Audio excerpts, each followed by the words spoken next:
Ética da libertação é o tema do Religar de hoje. Estou conversando com o professor Salustiano Álvares Gomes, do Departamento de Ciências da Religião da PUC Minas. Novamente, também nessa segunda parte do programa, nós vamos assistir ao professor Wellington Teodoro da Silva, que vai falar sobre esse conceito de ética da libertação e religião. O cristianismo latino-americano, a partir da década de 50, ele começou a formular um chamado pensamento social, né? O teólogo presbiteriano protestante Richard Shaw, em 53, já começou a tratar do tema revolução e cristianismo. E o Frei Carlos Josafá, o dominicano, em 62, começou no meio católico a tratar do tema revolução e cristianismo. Esse amplo movimento de setores do cristianismo, conhecidos como esquerda católica e protestante, iniciaram-se pensando a revolução. Com o fracasso de projeto de revolução no Brasil e na América Latina, o termo libertação, ele se acomodou mais num ambiente de crise pós-fracasso de projeto revolucionário. Salustiano, uma ética da libertação é uma ética cristã da libertação, necessariamente? A ética da libertação, que eu pessoalmente abraço e outros tantos pensadores, é de influência cristã. Existem tentativas e movimentos de uma ética de libertação que não vai ser tanto chamada de ética da libertação, mas de filosofia de libertação, que vai querer fugir de um aspecto cristão. Isso especialmente na Argentina, Horacio Ceruti vai tentar fazer isso até com uma crítica frontal a Henrique Dussel, acusando de que parte de uma reflexão dentro de uma igreja que foi dominadora, colonizadora, impositora, né, de ideias na América Latina, né? E, inclusive, criticavam Henrique Dussel e os pensadores da filosofia da libertação de tendência cristã, de serem peronistas, de querer utilizar o povo para que esse povo voltasse de novo à igreja, ainda que a partir de uma ideia diferente. Ceruti esquece que a igreja é um lugar de conflito, ou seja, hoje dizer que é ser católico é muito difícil, existem vários tipos de catolicismo, né? Desde o catolicismo da libertação até um catolicismo espiritualista, não é? Então, Ceruti esquece isso e esquece que, especialmente, a filosofia da libertação de tendência cristã surge não como uma forma de imposição, e sim como uma forma de escuta das vítimas. Então, é um novo tipo de fazer teologia, de fazer filosofia, como diria Leonardo Boff, até uma nova forma de fazer igreja. Se você lembra daquele livro de Leonardo Boff, Eclesiogênese, né? A origem de uma nova forma de ser igreja. Não que seja uma igreja nova, uma nova forma de estar dentro da igreja, né? Então aí esquece de fato esse movimento. Aqueles pensadores que tentam fazer uma filosofia da libertação fora do pensamento cristão, esquecem o que Frei Beto colocaria como a sensibilidade maior do povo latino-americano. O povo latino-americano é essencialmente e fundamentalmente religioso. A dimensão da religiosidade, do mistério, está muito presente no povo latino-americano. Pode que nós hoje na universidade encontremos grupos intelectualizados, né, que de alguma forma reproduzem Europa, que se considerem religiosos, ateus, ou que reneguem inclusive da religião. Mas o povo é exatamente ou fundamentalmente religioso. E se ele é o ator principal desse processo, não há como negar uma característica. Exatamente. Que seria essa dimensão da religiosidade. A questão que inclusive Henrique Dussel coloca é que a religiosidade não seja uma infraestrutura e uma superestrutura que impeça de viver a religião. Ou seja, se a religião é uma forma de humanizar o ser humano, porque é um encontro misterioso com o divino, mais do que o divino, com o transcendente e com o próprio ser humano, isso é exatamente uma forma de humanização. Ou seja, historicamente, a religião pode ser opressora? Sim, de fato pode ser opressora, e sabemos casos onde a religião foi opressora. Mas temos muitas experiências muito fortes onde a religião se manifesta como libertação. Se você recorda, nas Olimpíadas da China, a grande maioria dos monges budistas foram colocados nas cadeias para que não fossem um movimento de libertação, aproveitando toda a mídia que cobria os Jogos Olímpicos, para que não se visse isso de uma forma bem clara. Dussel vai colocar alguns exemplos concretos, como o exemplo famoso e paradigmático da libertação do povo de Israel da escravidão do Egito. Esse exemplo é fundamental para entender a ética da libertação, porque, como falávamos anteriormente, a vítima tem que ser escutada. Se você recorda, a opressão do Egito é muito curiosa. Temos o faraó do lado do povo escravizado. O povo grita, mas o faraó que está do lado não escuta o grito de libertação que o povo está fazendo. Deus, eu escutei o clamor do meu povo.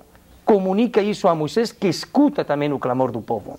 E aí surge exatamente a ideia de libertação do povo e a transformação, a chamada Páscoa, onde a escravidão fica de lado e se enfrentam os problemas de uma realidade nova e libertadora.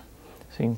Pensando e retomando uma posição filosófica, o Dussel é autor que dialoga com outras escolas, com outras linhas filosóficas. Né? Como é que o diálogo se mantém? Não é mesmo com esse elemento religioso tão forte e que às vezes já não é tão considerado por autores europeus quando se fala em Constituição, né, desse campo da ética. Dussel se fez assim muito presente no diálogo, especialmente com a ética do discurso de Habermas, né? E aceita grande parte da ética do discurso, acha que é insuficiente para entender a realidade das vítimas, porque para ele a ética do discurso se encaixaria mais especificamente na questão das comunidades vivenciais, né? E colocaria todas as comunidades esqueço o nome que Habermas coloca, exatamente, mas a ideia é essa, comunidades vivenciais, todas no mesmo nível. Dussel vai dizer, sim, existem comunidades vivenciais, mas não todas elas estão no mesmo nível. Para que haja realmente uma ética, é preciso que aquelas comunidades que estão num nível inferior passem ao mesmo nível das outras éticas, né? Dialoga inclusive com outras éticas, até éticas desenvolvimentistas, onde vai criticar que o desenvolvimento, que muitas vezes quer ser colocado como princípio fundamental, é o tipo de desenvolvimento entendido por alguns teóricos, especialmente americanos. Então, o que seria desenvolvimento? Seria ocidentalizar-se, seria europeizar-se. Aí onde entra um pouco o que podemos chamar exatamente do espírito de uma nova vida, ou de qualidade de vida, porque o Ocidente deixou a desejar algumas coisas em relação especialmente à comunidade entre as pessoas e a comunidade com a natureza. Então esse diálogo de Dussel coloca seus limites, algumas éticas europeias e americanas, e o último diálogo e até uma conversão da filosofia, da ética, até da teologia da libertação, é o diálogo com o que podemos chamar uma ética ecológica, onde o grito da natureza começa a se fazer-se presente e onde o ser humano tem que humanizar não somente as relações econômicas, políticas, sociais, também as relações com a natureza. Sim. Como que essa ética da libertação altera, né, o âmbito, a ordem econômica, a ordem política, o poder econômico, o agir cotidiano de pessoas no dia a dia, né? Bom, o que essa ética da libertação orienta na minha prática, a ordem política, os padrões econômicos, concretamente? Como princípio teórico, você imagina, seria exatamente uma nova racionalidade política e econômica, especialmente política e econômica. Nós temos que fazer política e econômica para quê? Para humanizar os grupos sociais que estão desumanizados. Então, uma política que começa exatamente a partir do pobre, ou, melhor falado, dos empobrecidos. Esse como princípio teórico. É claro que esse princípio teórico, na realidade atual, é impossível ser feito de um dia para outro. Na verdade, significa mudar todo o sistema. E mudar todo o sistema não se consegue em 24 horas. Exige todo um compromisso e todo um processo. Aí, a ética da libertação é clara quando percebe que já existiram outros sistemas de racionalidade diferente, que o sistema que nós vivemos é de agora, mas não foi o de sempre. A igual que mudaram outros sistemas econômicos, culturais, sociais, este sistema também pode mudar. Mais ainda quando já percebemos que este sistema não satisfaz as necessidades humanas. É só perceber um pouco a crise europeia. Se você recorda, a Grécia, os alemães tiveram que passar dinheiro para a Grécia, para quê? Para que os gregos continuassem consumindo. E se para o consumo, tem que encontrar dinheiro para continuar consumindo, porque o sistema que nós terminamos aceitando é um sistema de produção para consumo, para acumulação, para consumo e produzir para consumir. Isso já não satisfaz o ser humano. Então, é necessário exatamente uma nova racionalidade. A nível prático, então, a ética da libertação se engaja nos movimentos sociais. Um desses movimentos, de alguma maneira, se engloba no que podemos chamar hoje os fóruns sociais mundiais. E aí que parte de dois princípios básicos: o diálogo entre todos e a exclusão de todo tipo de violência. Então, é possível começar a mudar o sistema a partir do diálogo e a partir da paz, excluindo qualquer tipo de sistema. E colocar exatamente a ideia de vítima como o grupo que tem que ser contemplado como prioritário para que a economia, a política, a sociedade, a ecologia esteja exatamente em função desses grupos sociais. Como exemplo, assim... E eu estou em minha casa, quero assumir esse princípio, o que faço? Bom, aí temos exatamente as pequenas ações que podem ir fomentando, que podem ir formando o espírito social. Eu lembro uma vez que um dos meus filhos queria fotografar o lixo que a gente acumulou em casa durante um mês, que chegava a ser uma bolsinha pequena, basicamente de lixo orgânico. Por quê? Porque a grande maioria de todas as coisas foi colocado exatamente já para a reciclagem, não é? Então, é possível mudar tudo isso a partir desses movimentos sociais. O exemplo que eu acho mais paradigmático hoje temos num bispo aqui no Brasil, ainda que de origem italiana, Dom Luiz Capio, né?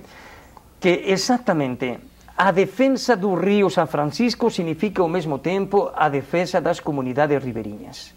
Defender a natureza é defender o pobre. E aí, se você recorda seguramente, quando ele esteve aqui, a natureza nunca perdoa, ainda que o homem perdoe algumas vezes e Deus perdoe sempre. Muito obrigado, Salustiano. O Religare fica aqui, nós voltamos na próxima semana com mais um Religare, Conhecimento e Religião.